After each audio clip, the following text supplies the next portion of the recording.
সম্মানিত দর্শক ও শ্রোতা, আসসালামু আলাইকুম। আবারও আজ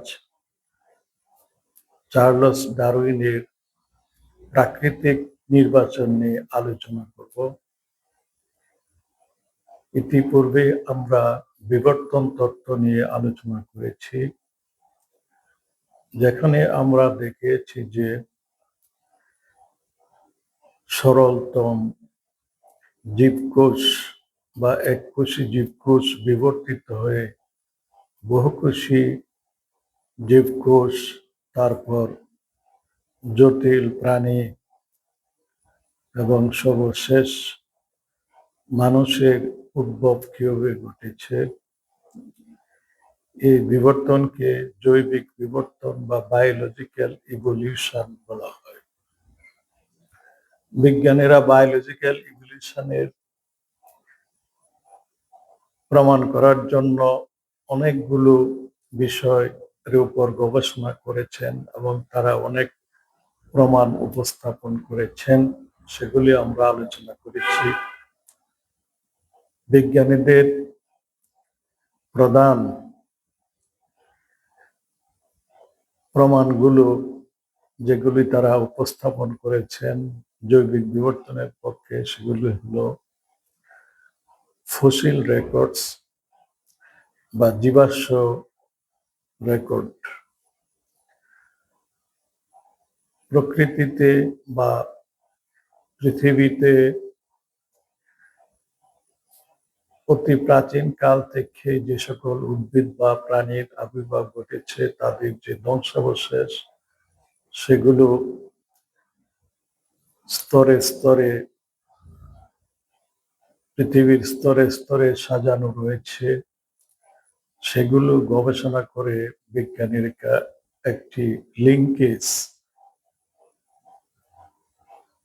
তৈরি করেছেন উদ্ভিদ এবং প্রাণী জগতের। সেখানে তারা বিবর্তনের ইঙ্গিত পেয়েছেন যে নিম্নতর স্তর থেকে উচ্চতর স্তরে উদ্ভিদ এবং প্রাণীর বিবর্তন হয়েছে। এছাড়া বায়োজিওগ্রাফি একটি বিশেষ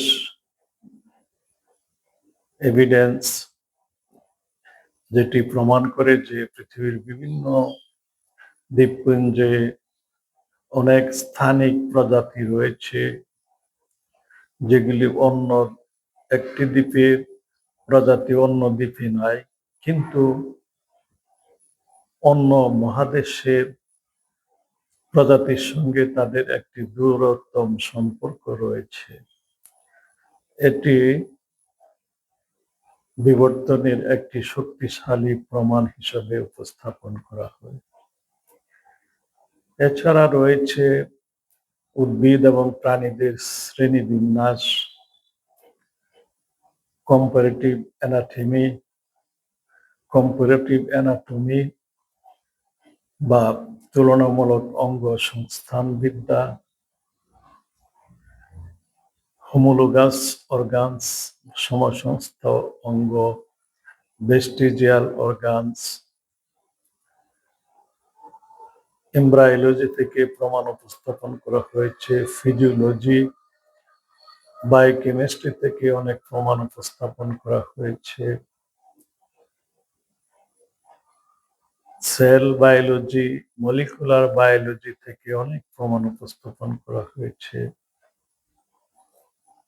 তারপর আর্টিফিশিয়াল সিলেকশন বা কৃত্রিম নির্বাচন বা কৃত্রিম প্রজনন থেকে অনেক প্রমাণ উপস্থাপন করা হয়েছে, যেখানে দেখা গেছে যে নিয়ন্ত্রিত পরিবেশে উদ্ভিদ এবং প্রাণীদের প্রজনন ঘটিয়ে, কৃত্রিম প্রজনন ঘটিয়ে নতুন প্রজাতি সৃষ্টি করা যায়। এটি মিউটেশনের একটি শক্তিশালী প্রমাণ, যেটি প্রমাণ করে যে মানুষের বংশীয় বৈশিষ্ট্য সমূহ অতি প্রাচীন কাল থেকে ক্রমে ক্রমে তাদের পরবর্তী পুরুষের মধ্যে বিস্তার লাভ করেছে। এই সকল প্রমাণ বিজ্ঞানীরা বিবর্তন তত্ত্বের সপক্ষে উপস্থাপন করেছেন। এগুলি প্রমাণ করে যে জৈবিক বিবর্তন একটি যৌক্তিক পদ্ধতি। পবিত্র কুরআনও বিবর্তনবাদকে, এই বিবর্তনকে সমর্থন করে। যেমন পবিত্র কুরআনে আল্লাহ পাক বলেন, ওয়ালাকাদ খালাকনাল ইনসানা মিন সুলালাতিন মিন তিন সুম্মা জাআলনাহু নুতফাতান ফি ক্বারারিন মাকিন। মানুষকে আমি মাটির নির্যাস থেকে সৃষ্টি করেছি, অতঃপর তাকে আমি একটি বীর্যরূপে একটি সুরক্ষিত স্থানে স্থাপন করেছি। এখানে মানুষের ফাইলোজেনিক এবং অন্টোজেনিক বিবর্তনের কথা বলা হয়েছে। মাটির নির্যাস থেকে এর অর্থ হলো মাটির মধ্যে যে অর্গানিক এবং ইনঅর্গানিক সাবস্টেন্স আছে সেগুলো থেকে প্রথমে একটি জীবকোষ সৃষ্টি হয়েছে। সেটি পৃথিবীতে কোটি কোটি বছরের পরিবর্তনের প্রয়োজন হয়েছে। তারপর সেখান থেকে এককোষী জীব থেকে বহুকোষী জীব, সেই বহুকোষী জীব থেকে মানুষ সৃষ্টি হয়েছে। সেই মানুষ থেকে আবার বীর্য তৈরি হয়ে সেটি আবার জরায়ুতে স্থাপন করা হয়েছে। জরায়ুতে সেখানে আবার এককোষী জীব থেকে, এককোষী ভ্রূণ থেকে বহুকোষী প্রাণী বা মানুষের উদ্ভব ঘটেছে। এই দুইটি বিবর্তনিক প্রক্রিয়ার কথাই এই আয়াতে আল্লাহ পাক উল্লেখ করেছেন। এছাড়া আল্লাহ পাক পবিত্র কোরআনে বলেন, মা লাকুম লা তারজুনা লিল্লাহি ওয়াকারা ওয়া কাদ খালাকাকুম আতওয়ারা। তোমাদের কি হলো যে তোমরা আল্লাহকে সম্মান করছো না, অথচ তিনি তোমাদেরকে স্তরে স্তরে পর্যায়ক্রমে সৃষ্টি করেছেন। ওয়াল্লাহু আম্বাতাকুম মিনাল আরদি নাবাতা। সূরা নূহের এই আয়াতগুলি স্পষ্ট বলে দিচ্ছে যে মানুষকে আল্লাহ উদ্ভিদের মতোই, সমস্ত প্রাণীকে আল্লাহ উদ্ভিদের মতোই মাটি থেকে অঙ্কুরিত করেছেন। উদ্ভিদকে যেমন আল্লাহ মাটি থেকে অঙ্কুরিত করেন, ঠিক সেই মাটি থেকে মানুষকে আল্লাহ অঙ্কুরিত করেছেন। এটা কিভাবে সম্ভব? যেটি পূর্বের আয়াতে বর্ণিত হয়েছে, মাটির নির্যাস থেকে আল্লাহ পর্যায়ক্রমে ধাপে ধাপে এককোষী জীব থেকে বহুকোষী জীব, তারপর মানুষ সৃষ্টি করেছেন। এভাবে পবিত্র কুরআনের বহু আয়াত রয়েছে যেগুলি প্রমাণ করে যে মানুষকে মাটির নির্যাস থেকে ধাপে ধাপে সৃষ্টি করা হয়েছে। যেটি বিবর্তন প্রক্রিয়া, যার সপক্ষে বিজ্ঞানীরা অনেক প্রমাণ উপস্থাপন করেছেন, সেটিকে পবিত্র কুরআন সমর্থন করে। কিন্তু যে বিজ্ঞানী প্রকৃতিবিদ চার্লস ডারউইন বিবর্তনের যে একটি মেকানিজমের কথা বলেছেন, বিবর্তনের যে একটি প্রক্রিয়া, প্রাকৃতিক নির্বাচনের যে কথাটি বলেছেন, সেটি পবিত্র কুরআন সমর্থন করে না। প্রাকৃতিক নির্বাচন হলো আল্লাহর হস্তক্ষেপ ছাড়াই প্রকৃতি নিজেকে নিজে সৃষ্টি করেছে। প্রকৃতিতে যে উদ্ভিদ এবং প্রাণী রয়েছে সেগুলি আপনা আপনি সৃষ্টি হয়েছে। কোনো ঈশ্বরের পরিকল্পনা, আল্লাহর কোনো পরিকল্পনা প্রয়োজন হয় না। এটিকে প্রাকৃতিক নির্বাচন বা ন্যাচারাল সিলেকশন বলা হয়। এই বিষয়টি জীববিজ্ঞানী চার্লস ডারউইন সর্বপ্রথম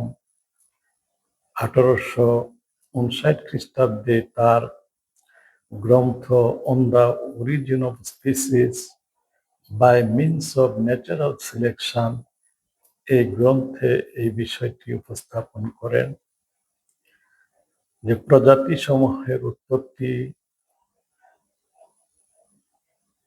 বাই ন্যাচারাল সিলেকশন প্রাকৃতিক নির্বাচনের মাধ্যমে হয়েছে। চার্লস ডারউইন 1931 খ্রিস্টাব্দ থেকে 1831 খ্রিস্টাব্দ থেকে 1836 খ্রিস্টাব্দ পর্যন্ত বিগল নামক একটি জাহাজে চড়ে সমুদ্র ভ্রমণ করেন। তিনি ইংল্যান্ড থেকে ভ্রমণ শুরু করে আটলান্টিক মহাসাগর পাড়ি দিয়ে দক্ষিণ আমেরিকার ব্রাজিল, আর্জেন্টিনা, চিলি অতিক্রম করে প্রশান্ত মহাসাগরের গ্যালাপাগোস দ্বীপপুঞ্জে ভ্রমণ করেন। সেখানে অনেকগুলো দ্বীপ রয়েছে। সেই দ্বীপগুলোর উদ্ভিদ এবং প্রাণীদেরকে তিনি পরীক্ষা নিরীক্ষা করে দেখেছেন।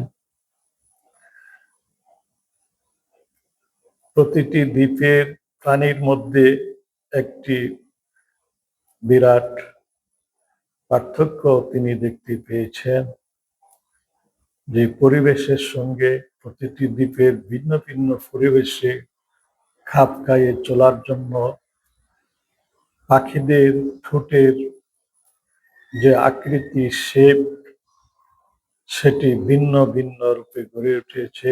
একই পাখি, কিন্তু কোনটির ঠোঁট ছোট, লম্বা, ধারালো, কোনটি পোকামাকড় খায়, কোনটি শস্য খায়, কোনটি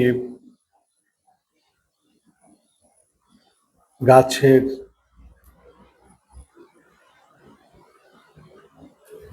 খোরলের যে পোকামাকড় থাকে সেগুলি ধরে খায়, এই জন্য তাদের ঠোঁট লম্বা হয়েছে। একই রকম পাখির তার এই যে তথ্য এবং উপাত্ত, সেগুলির ভিত্তিতে তিনি তার প্রাকৃতিক নির্বাচন তত্ত্ব প্রকাশ করেন। তিনি তার এই 5 বছরের ভ্রমণে দক্ষিণ আমেরিকা থেকে প্রশান্ত মহাসাগরের গ্যালাপাগোস দ্বীপপুঞ্জ পাড়ি দিয়ে তারপর তিনি অস্ট্রেলিয়া, নিউজিল্যান্ড হয়ে আবার তিনি দক্ষিণ আফ্রিকা হয়ে আবার তিনি দক্ষিণ আমেরিকায় যান। সেখান থেকে আবার আটলান্টিক পাড়ি দিয়ে ইংল্যান্ডে ফিরে আসেন। সেই তার দীর্ঘ ভ্রমণের অভিজ্ঞতা থেকে তিনি যে সকল তথ্য উপাত্ত সংগ্রহ করেছেন একজন প্রকৃতি বিজ্ঞানী হিসাবে, সেগুলোর ভিত্তিতে তিনি তার প্রাকৃতিক নির্বাচন তত্ত্ব প্রকাশ করেন। কিন্তু ডারউইন শুধু পরিবেশের সঙ্গে যারা খাপ খাইয়ে চলতে পারে, পরিবেশের সঙ্গে স্ট্রাগল করে যারা তাদের ফিটনেস বাড়িয়ে যারা টিকে থাকতে পারে, তারাই পরবর্তীকালে তাদের জীবনের বৈশিষ্ট্যগুলো তাদের বংশধরদের মধ্যে স্থানান্তর করতে পারে, সঞ্চালিত করতে পারে। এই তত্ত্বটি তিনি খণ্ডিত জ্ঞানের ভিত্তিতে প্রকাশ করেছিলেন। তার সময় জীবকোষের গঠন সম্পর্কে বিজ্ঞানীদের ধারণা ছিল খুবই অস্পষ্ট। জীবকোষের সাইটোপ্লাজম এবং নিউক্লিয়াসে যে অসংখ্য রাসায়নিক বিক্রিয়া হয়, নিউক্লিয়াসের যে ডিএনএ আছে, ডিএনএ জিনগুলো, সেগুলি যে অসংখ্য নিউক্লিওটাইড দ্বারা তৈরি, সে সম্পর্কে তখন জীববিজ্ঞানীদের তেমন কোনো ধারণা ছিল না। জেনেটিক সম্পর্কে, মলিকুলার বায়োলজি সম্পর্কে বিজ্ঞানীদের জ্ঞান খুবই সীমিত ছিল, কারণ যে কোনো একটা জীবের বৈশিষ্ট্য তার পরবর্তী বংশধরদের মধ্যে সঞ্চারিত হতে হলে ডিএনএ বা জিনের প্রয়োজন। মিউটেশন, বহু মিউটেশনের পর একটি নতুন প্রজাতির সৃষ্টি হয়। যে মিউটেশন সম্পর্কে ডারউইনের ধারণা খুবই সীমিত ছিল। নিউক্লিওটাইড সম্পর্কে মানুষের একটা নিউক্লিওটাইডে একটি ডিএনএতে প্রায় 6 বিলিয়ন নিউক্লিওটাইড থাকে এবং এই 6 বিলিয়ন নিউক্লিওটাইড, প্রতিটি নিউক্লিওটাইড একটি নাইট্রোজেনাস বেস, পেন্টোজ সুগার এবং ফসফেট, এই 3টি মৌল দ্বারা গঠিত। 4টি নাইট্রোজেনাস বেস রয়েছে, অ্যাডেনিন, গুয়ানিন, সাইটোসিন এবং থাইমিন।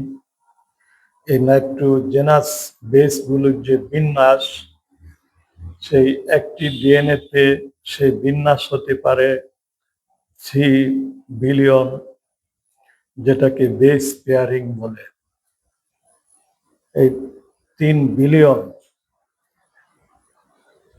বেস পেয়ারিং এর যে সংযোগ, তার ভিত্তিতে মানুষের একটি ডিএনএ গঠিত হয়। মানুষের এই ডিএনএ মানুষের বৈশিষ্ট্য পূর্বপুরুষ থেকে পরবর্তী বংশধরের মধ্যে সঞ্চারিত হয়ে থাকে। মানুষ তার যে কমন অ্যানসেস্টর, পূর্বপুরুষ,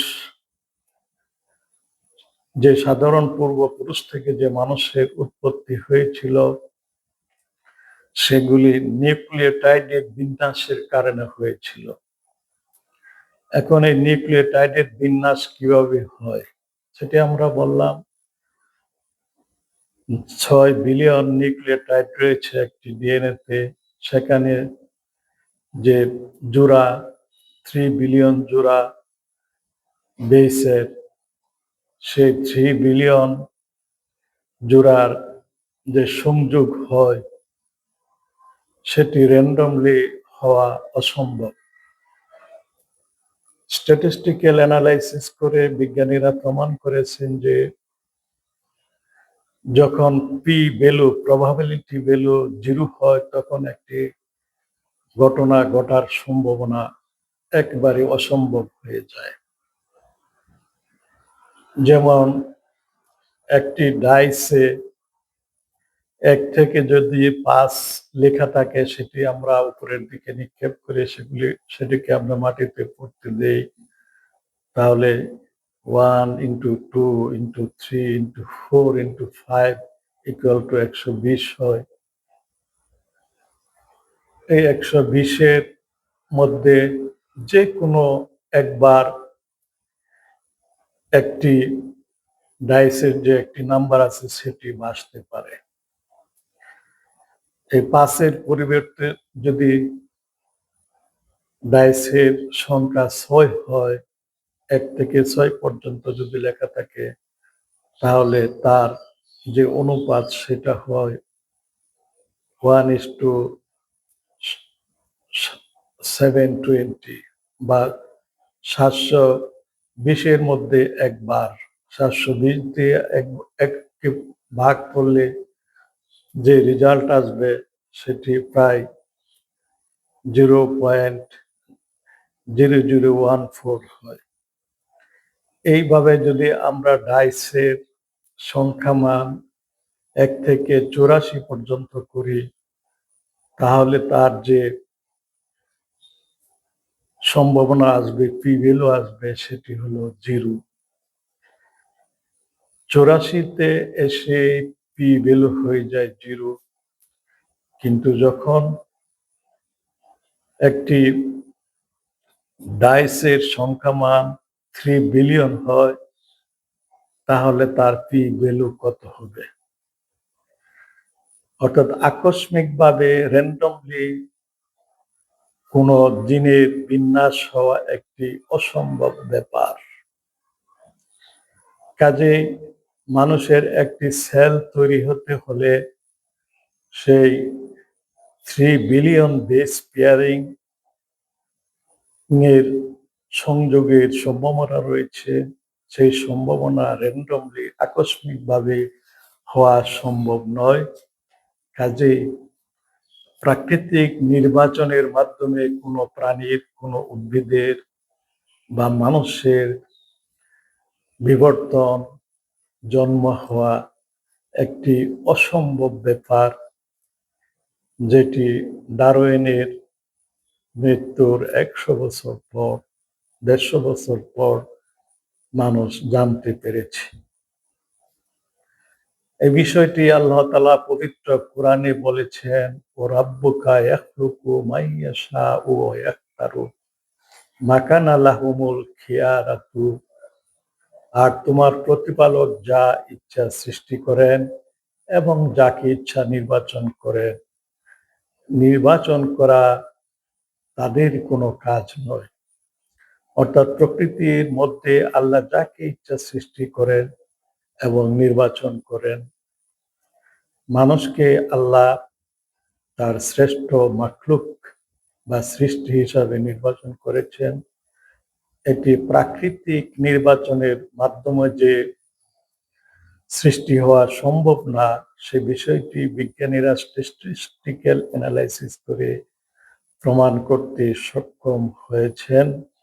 যা আমরা পূর্বেই বলেছি যে 84 পর্যন্ত পি ভ্যালু 0 হয়ে যায়।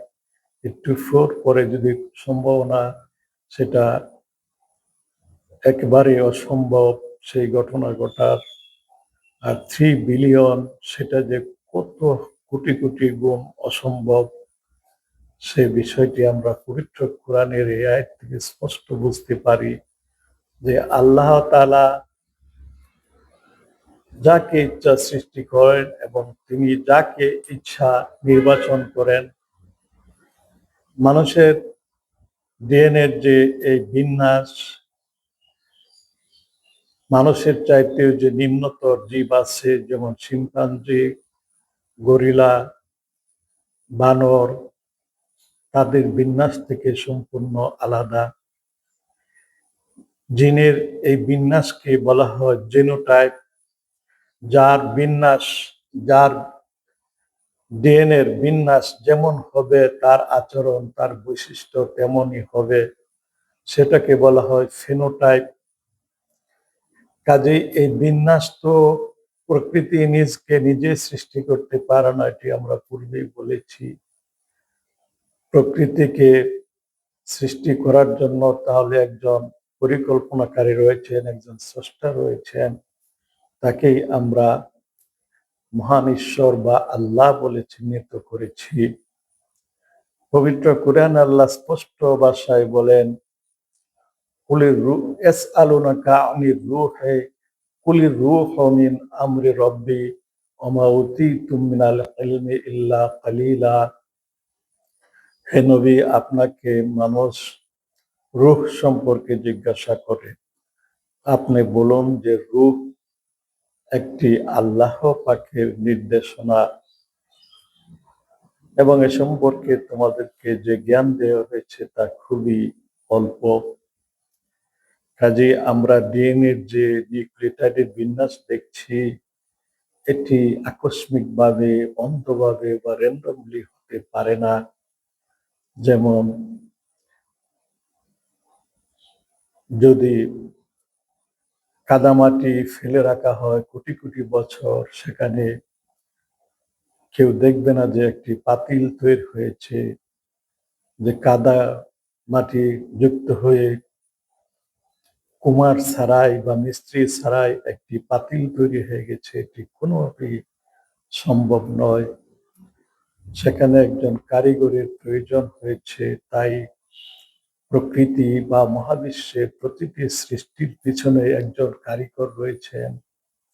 মহাবিশ্বের সৃষ্টির পিছনে, পৃথিবীর সৃষ্টির পিছনে, পৃথিবীতে উদ্ভিদ এবং প্রাণীর উদ্ভবের পিছনে একজন স্রষ্টা রয়েছেন। সেই মহান স্রষ্টাই হলেন আল্লাহ। আল্লাহর হুকুম ছাড়া কোনো কিছুই সিলেকশন হয় না, আপনা আপনি কোনো কিছু সিলেক্টেড হইতে পারে না। কাজেই পবিত্র কোরআন অত্যন্ত স্পষ্টভাবে ডারউইনের যে ন্যাচারাল সিলেকশন ও প্রাকৃতিক নির্বাচন তত্ত্ব সেটিকে নাকচ করে দিয়েছেন এবং বিবর্তন প্রক্রিয়ায় যে নিম্নতর স্তর থেকে মহাবিশ্ব, পৃথিবীর উদ্ভিদ জগৎ, প্রাণী জগৎ এবং মানুষের সৃষ্টি হয়েছে, সে বিষয়টি শুধু যে বিজ্ঞানীরা প্রমাণ করেছেন তাই নয়, সেটি সপ্তম শতাব্দীতে পবিত্র কোরআনেও বর্ণিত হয়েছে। ব্রিটিশ দার্শনিক ডেভিড হিউম সপ্তম শতকে বলেন যে আমরা ঈশ্বরের অস্তিত্ব প্রমাণ করতে পারি না, কারণ ঈশ্বর কোনো অভিজ্ঞতার বিষয় নয়। জার্মান দার্শনিক ইমানুয়েল কান্ট ঈশ্বরের অস্তিত্ব প্রমাণ করতে সক্ষম ছিলেন না। তিনি বলেন যে আমরা নৈতিক কারণে ঈশ্বরে বিশ্বাস করি। ডারউইন সেই আগুনে ঘি ঢেলে দিয়েছেন। তিনি বলেন যে ঈশ্বরের হস্তক্ষেপ ছাড়াই প্রাকৃতিক নির্বাচনের মাধ্যমে উদ্ভিদ জগৎ, প্রাণী জগতের সৃষ্টি হয়েছে। তার এই ভুল তত্ত্বের কারণে সারা দুনিয়াতে সেকুলারিজম, নাস্তিকতা, উপনিবেশবাদ, সন্ত্রাসবাদ, দুর্নীতি, মাদক নির্ভরতা এবং আত্মহত্যা প্রবণতা বেড়ে চলেছে। তাদের এই সকল যুক্তি ইউরোপীয় রেনেসাঁর পর থেকে শুধু ইউরোপেই নয়,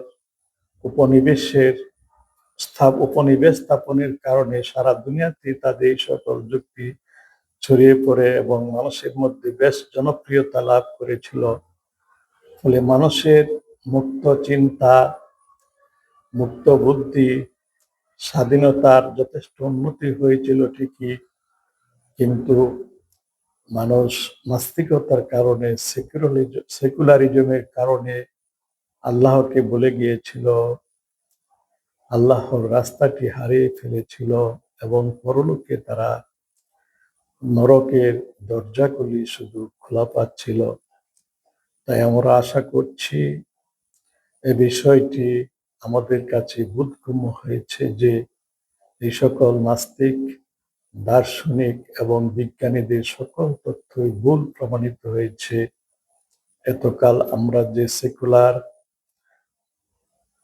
পুঁজিবাদ এবং সমাজতন্ত্রের সংঘর্ষ, উত্থান পতন দেখেছি, মানুষের যে আহাজারি যুদ্ধ, বর্তমানে পৃথিবী একটি পারমাণবিক যুদ্ধের সম্মুখীন হয়েছে।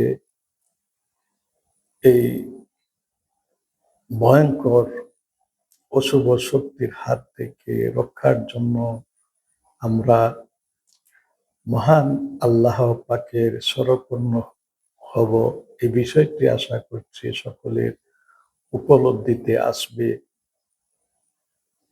কারণ প্রাকৃতিক নির্বাচন, ডারউইনের যে প্রাকৃতিক নির্বাচন, সেটি একেবারে একটি অসম্ভব ব্যাপার। নাস্তিকতার কোনো অস্তিত্বই নেই। আধুনিক গবেষণা দ্বারা বিজ্ঞানীরা মহাকাশে স্বর্গ এবং নরকের অস্তিত্ব আবিষ্কার করতে সক্ষম হয়েছেন। মহাকাশের যে অগ্নিকুণ্ডগুলো, সেগুলি পবিত্র ধর্মগ্রন্থ সমূহে বর্ণিত নরক।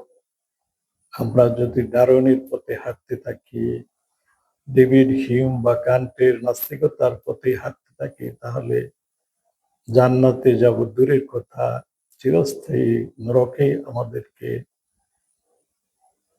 পরলোকের জীবন কাটাতে হবে। আল্লাহ আমাদেরকে হেফাজত করুন। আসসালামু আলাইকুম ওয়া রাহমাতুল্লাহ।